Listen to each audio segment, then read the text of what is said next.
తెలంగాణ రాష్ట్ర ప్రభుత్వం క్రీడా ప్రణాళిక మరియు అభివృద్ధి కోసం రాష్ట్ర స్థాయిలో సుబ్రత బెనర్జీ ఫుట్బాల్ టోర్నమెంట్ను ప్రారంభించిన సందర్భంగా రాష్ట్రంలోని పాఠశాల విద్యార్థులకు ఫుట్బాల్ పోటీలు గవర్నమెంట్లో పాల్గొనే అవకాశం రావడంతో రాంపేట పట్టణం మండల ఫుట్బాల్ యువజ్యోతి ఫుట్బాల్ అకాడమీ ఆధ్వర్యంలో కొనసాగుతున్న శిక్షణ విద్యార్థులు నేడు టోర్నమెంట్కు తరలి వెళ్లారు. ఈ సందర్భంగా రాంపేట పాఠశాల పీటీ నాగరాజ్ విద్యార్థులకు టీషర్ట్లు పంపిణీ చేశారు. అనంతరం ఆయన మాట్లాడుతూ సుబ్రత ఫుట్బాల్ టోర్నమెంట్ ఎంతో ప్రతిష్టమైందన్నారు. విద్యార్థులకు ఈ సర్టిఫికేట్ ఫ్యూచర్లో ఎంతగానో ఉపకరిస్తుందన్నారు. తెలంగాణ ప్రభుత్వం ప్రతిష్టంగా చేపట్టిన టోర్నమెంట్లో పాల్గొని తమ ప్రతిభ చాటాలన్నారు. క్రమశిక్షణతో క్రీడాకారులు ముందుకెళ్లి ఫుట్బాల్ అనే క్రీడలో శారీరకంగా మానసికంగా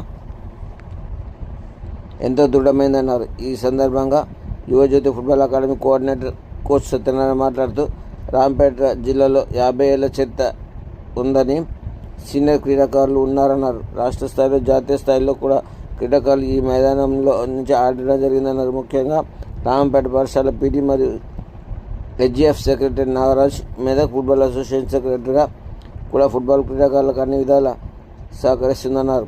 హైదరాబాద్ సుబ్రత ఫుట్బాల్కు వెళ్లే క్రీడాకారులకు నేడు 40 టీషర్ట్లను పంపిణీ చేయడం జరిగిందని, వారికి కావాల్సిన బస్సు సౌకర్యం అందజేసి వారిని పంపించడం జరిగిందని, ఎంత శ్రమకైనా ముందుకొచ్చి ఈ కార్యక్రమం నిర్వహించినందుకు ధన్యవాదాలు తెలుపుతున్నామన్నారు.